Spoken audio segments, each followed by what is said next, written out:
Hello friends, welcome to Gate Circle. तो आज 15 अगस्त है, हमारा स्वतंत्रता दिवस। तो आप सभी लोगों को स्वतंत्रता दिवस की हार्दिक शुभकामनाएं। Happy independence day. एंड इसी के साथ हम लोग आज अपना लेक्चर स्टार्ट करेंगे और आज के वीडियो में हम लोग गंगा नदी तंत्र के बारे में पढ़ेंगे। जो गंगा रिवर सिस्टम है उसके बारे में पूरा कुछ देख लेंगे। बहुत इंपॉर्टेंट है, बहुत सारे क्वेश्चंस आते हैं। पिछले लेक्चर में हमने जो हिमालय की नदियां हैं और प्रायद्वीपीय नदियां हैं इनके बीच क्या अंतर होते हैं, क्या डिफरेंसेस हैं, वो सारे समझे थे। और जो सिंधु नदी सिस्टम था, इंडस रिवर सिस्टम था, वो पूरा हम लोगों ने समझा था।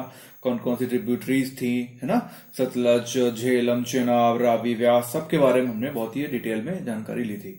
ओके, आई होप आपने वो वीडियो देखा होगा, और अगर देखा होगा तो आप उसको भूले नहीं होंगे। ओके, और गंगा के बारे में भी हम लोग बहुत ही अच्छे से डिटेल से आराम से पढ़ेंगे। और डेफिनेटली आप अच्छे से इस वीडियो को देखोगे तो जो भी क्वेश्चन आएगा पक्का, इंडस या गंगा में से एक क्वेश्चन आएगा ही आएगा, हमेशा आता है, और आप उसको आराम से सही करके आओगे, नो डाउट।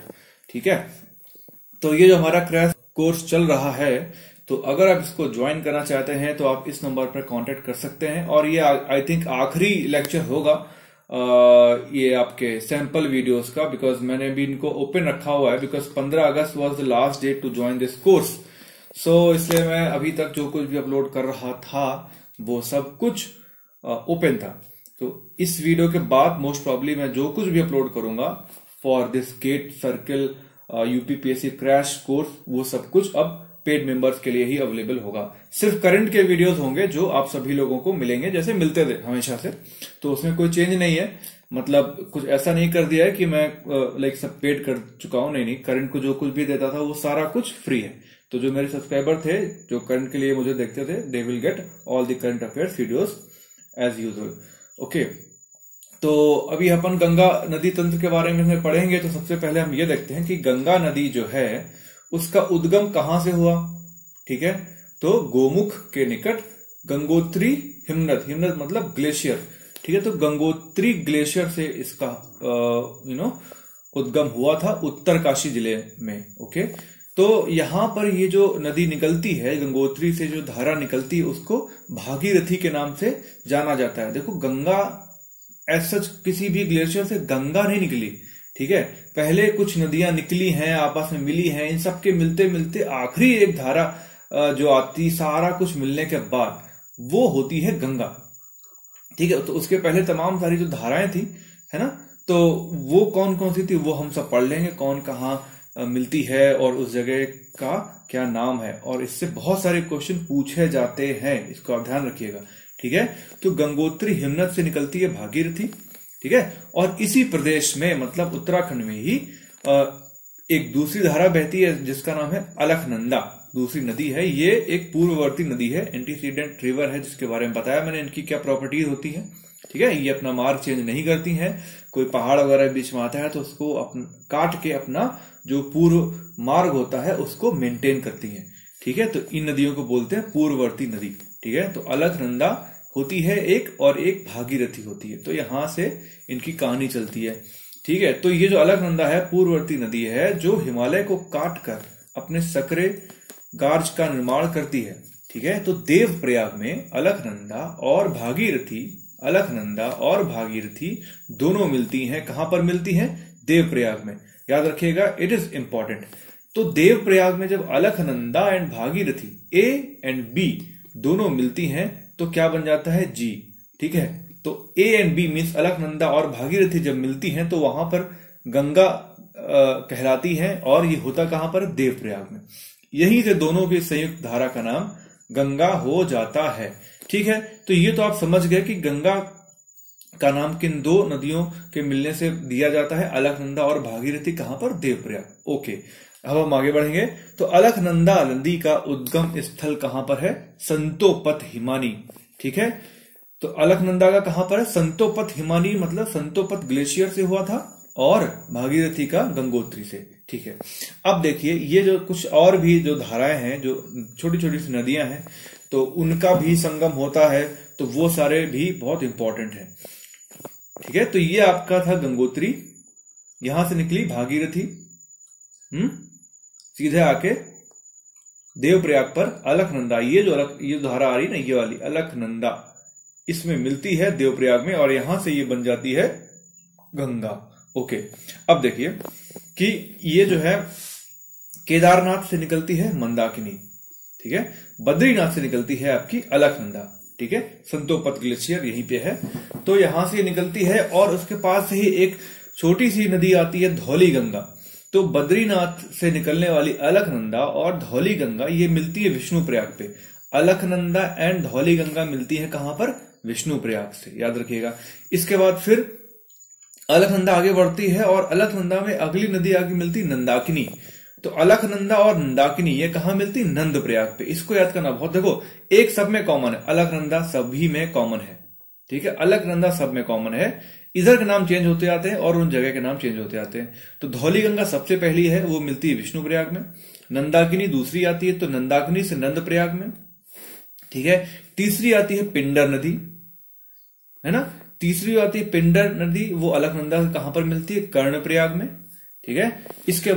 इसके बाद जो चौथी नदी है वो है मंदाकिनी, जो कि केदारनाथ से आती है निकलते हुए, और ये जो है कहां पर मिलती है? रुद्रप्रयाग में, ठीक है। और जो आखिरी है वो है भागीरथी, जो कि गंगोत्री से आती है, और भागीरथी और अलकनंदा मिलती हैं कहां पर?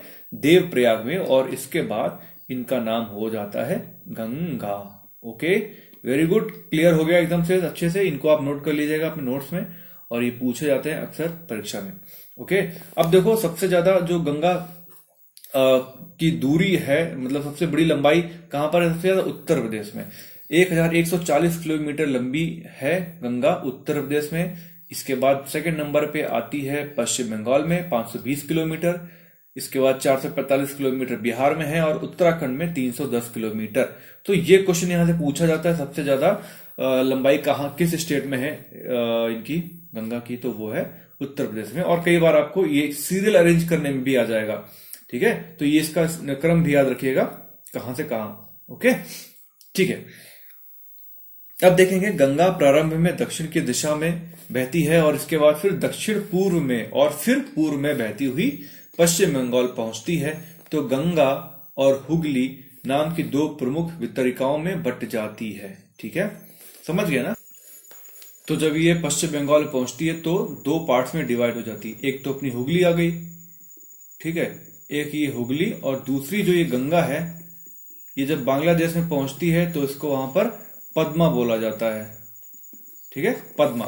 तो ये बांग्लादेश में जाती है, फिर यहां पर इसको ब्रह्मपुत्र आके मिल जाती है, और वहां इसके मिलने के बाद इसका नाम हो जाता है मेघना, ठीक है, मेघना के नाम से ये बे ऑफ बंगाल में गिर जाती है, बंगाल की खाड़ी में गिर जाती है।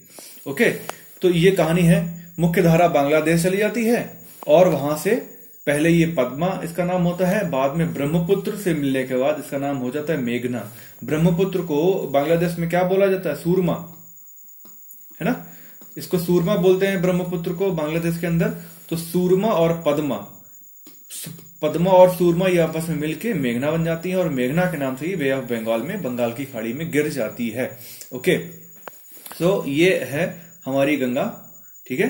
तो यहां से स्टार्ट होती है, और ये सारी इनकी सहायक नदियां हैं, ट्रिब्यूटरीज हैं। इसका पूरा एक मैप बना हुआ है यहाँ पे, तो इसको देख लेंगे, समझ लेंगे, इजी है, और इससे आपको बड़ा ही आसान हो जाएगा समझना। ओके, तो ये देखो, ये गंगा जा रही है, ये इसकी दिशा है बहने की, ठीक है। तो इस तरफ की जो सारी नदियां हैं, ये सारी की सारी लेफ्ट बैंक ट्रिब्यूटरीज हैं, है ना, बाएं सिरे पे मिलने वाली सहायक नदियां। और ये सारी जो नदियां हैं, आपकी यमुना नदी है, टोंस नदी है, ठीक है, सोन नदी है, तो ये सब आके आपकी राइट बैंक ट्रिब्यूटरी है, ठीक है। ये देखिए आपकी लेफ्ट बैंक ट्रिब्यूटरीज में रामगंगा, गोमती, घाघरा, गंडक, बूढ़ी गंगा, कोसी नदी, महानंदा, और सबसे लास्ट में ब्रह्मपुत्रा, ठीक है, ये मिलती है बांग्लादेश में, ठीक है। देन आपकी राइट बैंक ट्रिब्यूटरीज में ये आपकी यमुना है, टोंस नदी है, सोन नदी। ये जो टोंस नदी है ये है तमसा नदी। ये एक्चुअली दो टोंस नदी है, आप कंफ्यूज हो सकते हो। तो ये तमसा नदी है, ये मध्य प्रदेश से निकलती है, ठीक है। और एक टोंस नदी और है जो उत्तराखंड से निकलती है, वो यमुना की ट्रिब्यूटरी है, ठीक है, वो यमुना में मिलती है। तो इन दोनों में डिफरेंस है, आप कंफ्यूज मत होना, मैं अभी क्लियर कर दूंगा आपको आगे इसको अच्छे से, ठीक है। तो देखिए रामगंगा जो सबसे पहली है इसकी सहायक नदी, वो नैनीताल से निकलती है, ठीक है, गढ़वाल जिले में, और ये कार्बेट नेशनल पार्क से होके निकलती है और फर्रुखाबाद के पास आके गंगा से ये मिल जाती है। ठीक है, एक्चुअली इब्राहिमपुर जगह का नाम है जहां पर ये मिलती है। ठीक है, इब्राहिमपुर। ओके, तो यह है अपनी रामगंगा। इसके बाद दूसरी इंपॉर्टेंट नदी है जो है वो है गोमती। ठीक है, गोमती नदी पीलीभीत जिले से निकलती है और गाजीपुर के निकट गंगा से मिलती है। ये देखो, जितनी भी इसकी सहायक नदियां हैं, आप ये याद रखने की कोशिश करो कि निकलती कहां से है और ये गंगा से कहां पर मिलती हैं, ये बहुत इंपॉर्टेंट है। ठीक है, तो ये गाजीपुर के निकट गंगा से मिलती है। और कौन कौन से मुख्य शहर इसके तट पर हैं? एक तो अपनी राजधानी यूपी की लखनऊ, इसलिए बहुत इंपॉर्टेंट हो जाती है, और जौनपुर। ये दोनों जो है इसी नदी के किनारे पर स्थित हैं। ठीक है, इसके बाद तीसरी आती है काली नदी या शारदा नदी। ठीक है, तो ये जो नदी है ये मिलान ग्लेशियर से निकलती है। ठीक है, और ये नेपाल की पश्चिमी सीमा बनाती है काली नदी, इसको शारदा नदी भी बोलते हैं। ठीक है, और यह है बाराबंकी के पास घाघरा से मिल जाती है। ओके, अब ये आपकी चौथी जो ट्रिब्यूटरी है वो है घाघरा। यह तिब्बत मानसरोवर में स्थित गुरला मानधोता चोटी के निकट मापचा चुंग हिमनद, ये आपके ग्लेशियर का नाम है, मापचा चुंग हिमनद से निकलती है। और नेपाल में घाघरा को करनाली भी बोला जाता है, इसीलिए इनका नाम कई बार काली एंड करनाली साथ में लिया जाता है। और इसके बाद यह बिहार में छपरा के निकट गंगा से मिलती है। मतलब क्या है कि ये जो आपकी घाघरा नदी है इसी में आपकी एक काली आके मिल जाती है ना, ये काली हो गई और वहां पे इसको करनाली बोलते हैं नेपाल में। तो काली एंड करनाली दोनों मिलती हैं, ये घाघरा है और ये जो है यूपी में आ जाती है। ठीक है, तो ये है इनकी कहानी। इसके बाद इस नदी का 45% हिस्सा भारत में बहता है। ओके, गंडक कहां पर? ये इसका उद्गम स्थल नेपाल हिमालय है। जब मैंने हिमालय का डिवीजन बताया था ना, ये वाला कुमायूं हिमालय फिर नेपाल हिमालय है ना, तो यहाँ पे आपके नेपाल के इधर ही मिला था, एवरेस्ट सब नेपाल हिमालय में ही है। तो उद्गम स्थल है आपका नेपाल हिमालय और पटना से पूर्व सोनपुर में गंगा से मिल जाती है गंडक।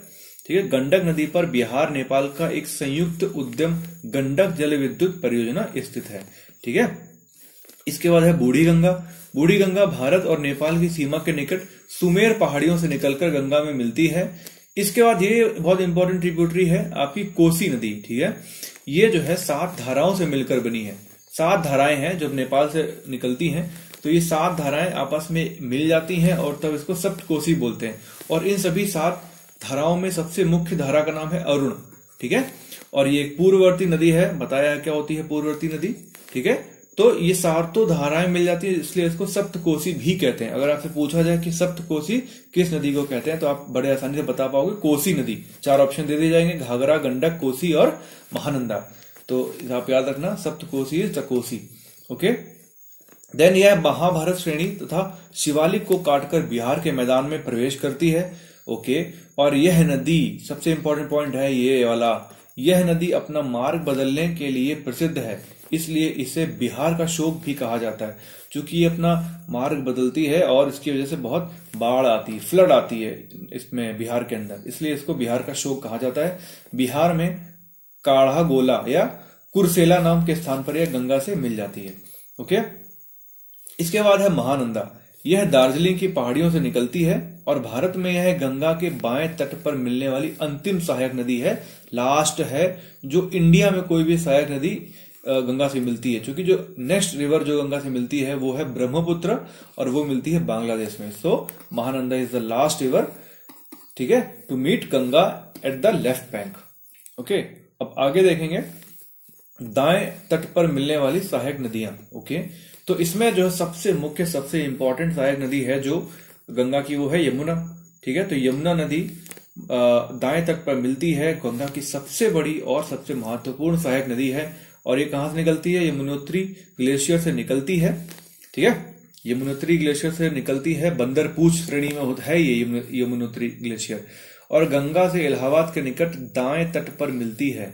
ठीक है, यमुना मथुरा तक तो दक्षिण की दिशा में ही बहती है और इसके बाद इलाहाबाद तक ये दक्षिण पूर्व की दिशा में बहती है। ओके, यमुना की सहायक नदियां देख लेते हैं, इंपॉर्टेंट है। यमुना भी उतनी ही इंपॉर्टेंट है जितनी गंगा है। तो यमुना की सहायक नदियां कौन? देखो, ये जो सारी ये जो गंगा सिस्टम है ना, यूपी के एग्जाम के लिए बहुत इंपॉर्टेंट है, क्योंकि ये सारी जो नदियां हैं गंगा सिस्टम की, ये यूपी में ही बहती हैं। तो इसलिए भी ये सारी बहुत इंपॉर्टेंट है। ये वीडियो एक्चुअली बहुत इंपॉर्टेंट है, सब बहुत सही से देखना, मतलब है ना। तो यमुना की जो सहायक नदियां हैं वो कौन सी हैं? बाएं तट पर मिलने वाली टोन्स, ये कौन सी है? यूके वाली, मतलब उत्तराखंड में जो है, ठीक है। तो टोन्स, हिंडन, करेन और रिंद, ये चारों नदियां बाएं तट पे मिलती हैं यमुना से, ठीक है। और दाएं तट पे मिलने वाली चंबल, सिंध, बेतवा, केन, ठीक है। तो ये चारों याद रखो और इधर भी चारों याद रखो, ठीक है। टोन्स, हिंडन, करेन, रिंद, और दाएं तट पे आपकी चंबल, सिंध, बेतवा और केन, ठीक है। और जब इनकी दिशा में जाएंगे तो पश्चिम से पूर्व की ओर जाओगे तो चंबल मिलेगी, फिर सिंध मिलेगी, फिर बेतवा मिलेगी, फिर केन मिलेगी। और दाएं तट पे जो नदियां हैं यमुना से मिलने वाली वो सभी ज्यादा इंपॉर्टेंट है बाएं के कंपेरिजन में। तो इसलिए ही इनकी डायरेक्शन बहुत इंपॉर्टेंट है। चंबल पहले है, फिर सिंध है, फिर बेतवा है, फिर केन है। इसमें आप कंफ्यूज नहीं होना। देखो ये आपकी यमुना आ रही है ऊपर से बहती हुई, यहां से ऐसे दक्षिण में आती है और फिर मथुरा तक साउथ फ्लो है, फिर साउथ ईस्ट हो जाता है इलाहाबाद के लिए। ओके, तो मैंने मतलब बहुत ही अच्छा नहीं बनाया, ऐसे बन के कुछ आएगा, ठीक है, ऐसे आना चाहिए, है ना। खैर, तो ये यमुना है, और यमुना की जो मैंने 4 मुख्य बताई थी, एक आपकी चंबल है ना, ये सहायक नदी है, इसके बाद ये सिंध है, इसके बाद ये बेतवा है, ठीक है, और ये केन, ठीक है। इनका भी पश्चिम से पूर्वी क्रम याद रखिएगा। अब सबसे इंपॉर्टेंट चंबल, चंबल खुद में भी बहुत इंपॉर्टेंट है, क्योंकि चंबल की जो सहायक नदियां हैं, देखो श्रेणी बनती जा रही, गंगा, गंगा से यमुना, या अभी यमुना से चंबल, और चंबल की सहायक नदियां।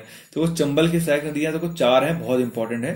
बनास इंपॉर्टेंट है, नो डाउट, है ना। क्षिप्रा नदी इंपॉर्टेंट है, काली सिंध और पार्वती, ये चारों नाम याद रखिएगा। बनास जो है चंबल की लेफ्ट बैंक ट्रिब्यूटरी है, मुख्य है, मतलब काफी मेन है ये बनास नदी, बहुत इंपॉर्टेंट मानी जाती है। और ये लेफ्ट बैंक ट्रिब्यूटरी है किसकी? चंबल की। और राइट में मतलब दाएं किनारे पे 3 है, क्षिप्रा नदी, काली सिंध और पार्वती, ठीक है। इसके बाद यहाँ पर ये चंबल मिलती है, उसके बाद सिंध आ जाती है, सिंध के बाद बेतवा है और केन है। ओके, तो एक एक करके इनको देख लेते हैं सही से। चंबल नदी जो है इसकी टोटल लेंथ है 960 किलोमीटर, ठीक है। महू के निकट इसका उद्गम है, ठीक है। मध्य प्रदेश में मालवा पठार है, ओके, विंध्य श्रेणी के जो मालवा पठार है वहां पे महू नामक जगह पड़ती है, वहां से इसका उद्गम होता है, ठीक है। और फिर ये कोटा, बूंदी, सवाई माधोपुर और धौलपुर से होते हुए इटावा जिले से करीब 40 किलोमीटर दूर यमुना से मिल जाती है। तो इटावा के पास ये चंबल नदी मिलती है किससे? यमुना से, मोटा मोटा याद रखना। इसके बाद देखो ये बहुत इंपॉर्टेंट पॉइंट है, ये कई बार आया यूपी पीएससी में, ये कई बार पूछा गया है, ठीक है। चंबल नदी अपनी उत्खात भूमि, बैडलैंड टोपोग्राफी या अवनालिका अपर्दन के लिए प्रसिद्ध है, ठीक है। ये मैंने पिछले किसी वीडियो में बताया था कि जैसे मान लो ये वो जो चंबल का एरिया है वहां पे छोटी छोटी पहाड़ियां हैं, नालियां बनी है, मतलब इनमें पहले बहती रही होगी कभी कभी, है ना, चंबल नदी, तो खड्डे बने हैं, ये पूरा ऐसे खड्डा है, तो ये हल्की सी उठी जमीन है ना। तो इस तरीके से अवनालिकाएं बनी हुई हैं, तो इसमें ना ये लाइक काफी बीहड़ वाला है, इसको बीहड़ बोलोगे आप, बीहड़ है यहाँ पे बहुत सारा। तो ये बीहड़ जो है इन्हीं को बोलते हैं अवनालिका अपर्दन।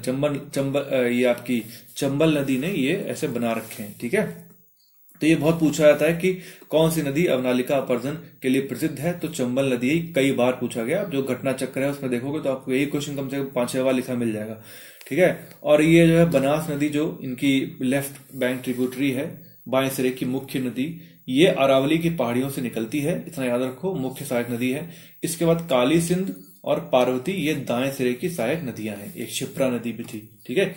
अब देखो चंबल में 3 परियोजनाएं हैं और तीनों की तीनों बहुत इंपॉर्टेंट है, ये तीनों इंपॉर्टेंट है, आपको रट लेना, ठीक है। गांधी सागर, राणा प्रताप सागर और जवाहर सागर, ये तीनों इंपॉर्टेंट है, याद रखना, ओके। इसके बाद बेतवा नदी की बात करेंगे हम, ये जो दाएं तट पे मिलती है। Sindh is not so much important, याद रखना सिंध। इसके बाद तीसरी जो थी वो बेतवा है, वो भी विंध्य पर्वत श्रृंखला है जो उससे निकलती है, इसका उद्गम वहीं से होता है। और इसका जो प्राचीन नाम था वो है नेत्रावती, ठीक है। इसका प्राचीन नाम है नेत्रावती। मध्य प्रदेश तथा उत्तर प्रदेश की सीमा बनाती हुई ओरछा के निकट उत्तर प्रदेश से प्रवेश करके हमीरपुर जिले में यमुना से मिल जाती है। तो बेतवा नदी कहाँ मिलती है यमुना से? हमीरपुर में मिलती है, और ये यूपी और एमपी के बीच काफी लंबी बाउंड्री बनाती है। इसकी जो प्रमुख परियोजना है वो है माता टीला, ये इंपॉर्टेंट है, याद रखना। माता टीला परियोजना किस नदी पर है? बेतवा नदी पर, पूछा जाता है, ओके। इसके बाद है तीसरी जो नदी थी केन, ये जो है यमुना की तीसरी इंपॉर्टेंट सहायक नदी है। मध्य प्रदेश के सतना जिले में स्थित कैमूर की पहाड़ियों से निकलती है तथा बांदा जिले के निकट यह यमुना से मिल जाती है। ये कहाँ मिलती है? बांदा। और आपकी बेतवा कहाँ मिलती थी? हमीरपुर। ठीक है, सब आस ही पास का एरिया है। ओके, इसके बाद ये जो सोन नदी है ये गंगा की दक्षिणी दूसरी जो राइट बैंक ट्रिब्यूटरी है सोन नदी, ये इंपॉर्टेंट है। ठीक है, ये कहां से निकलती है? अमरकंटक में विंध्य पर्वत श्रृंखला की मैकाल पहाड़ियों से निकलती है। मोटा मोटा अमरकंटक तो याद ही रखना, अमरकंटक से निकलती है, ऐसे क्वेश्चन पूछा जाएगा, है ना। अमरकंटक से 3 नदियां निकलती, नर्मदा निकलती, ताप्ती निकलती और सोन नदी। तो नर्मदा और ताप्ती बाएं चली जाती है, सोन नदी इधर चली जाती है। ठीक है, इसके बाद यह उत्तर प्रदेश, झारखंड तथा बिहार में जाती है। मतलब पहले ये एमपी से निकलती है सतना जिले से, फिर ये जाती है उत्तर प्रदेश में, फिर जाती है झारखंड में, फिर जाती है बिहार में। तो ये चीजें याद रखना भाई, ये इंपॉर्टेंट है। 4 स्टेट्स में फ्लो होती है सोन नदी। ठीक है, और अंत में पटना के पास ये गंगा नदी में मिल जाती है। ओके, देखो अगर ऐसा कुछ क्वेश्चन आ गया ना किस किस स्टेट में जाती है तो आप पक्का कंफ्यूज हो जाओगे, यूपी एंड झारखंड में, पक्की बात बता रहा हूं। ठीक है, तो इसको देख लेना ठीक से। इसके बाद जो इस पे परियोजना इंपॉर्टेंट है वो है बाणसागर परियोजना। ओके, तो ये हमने जो है गंगा का पूरा सिस्टम कर लिया है। ओके, अब नेक्स्ट वीडियो में अपन लोग क्या करेंगे, ये जो गंगा नदी के ऊपर तमाम सारी परियोजनाएं चल रही ना, गंगा नदी घाटी की जो परियोजनाएं हैं वो डिस्कस करेंगे। काफी सारी हैं, काफी इंपॉर्टेंट है। और ब्रह्मपुत्रा हम डिस्कस करेंगे। ठीक है, इसके बाद अपन शिफ्ट हो जाएंगे प्रायद्वीपीय नदियों में, जो कि एक वीडियो में आपकी प्रायद्वीपीय नदियां भी हो जानी चाहिए। वैसे काफी सारी हैं, देखेंगे, पर इसको बहुत ही जल्दी कवर करूंगा बिकॉज हमें 20 अगस्त तक इसको खत्म करना है कैसे भी। एंड आई थिंक मैं थोड़ा सा तो लेट हो रहा हूं, आई विल स्पीड अप। ठीक है, मैं अपनी स्पीड थोड़ी बढ़ाता हूं। मुझे 20 अगस्त तक किसी भी हाल में जो इंडियन ज्योग्राफी है वो फिनिश कर ही देनी है। ठीक है, चलिए फिर आप लोग पढ़ते रहना, टेस्ट की तैयारी करते रहना। 19 अगस्त को आपका टेस्ट होना है। ठीक है, तो बिल्कुल भी इसको बहुत सीरियसली लीजिए। मैंने आपको बताया था आपकी सफलता का राज ही आपकी टेस्ट सीरीज में छुपा हुआ है। आप अपनी टेस्ट सीरीज को जितना सीरियसली लेंगे उतना ही आप अच्छा परफॉर्म करेंगे आप अपने फाइनल एग्जाम में। ठीक है, तो पढ़ते रहना, बिल्कुल टाइम मत वेस्ट करना, पूरी मेहनत से। ठीक है, तो चलो फिर मिलते हैं नेक्स्ट वीडियो में। Good bye, take care.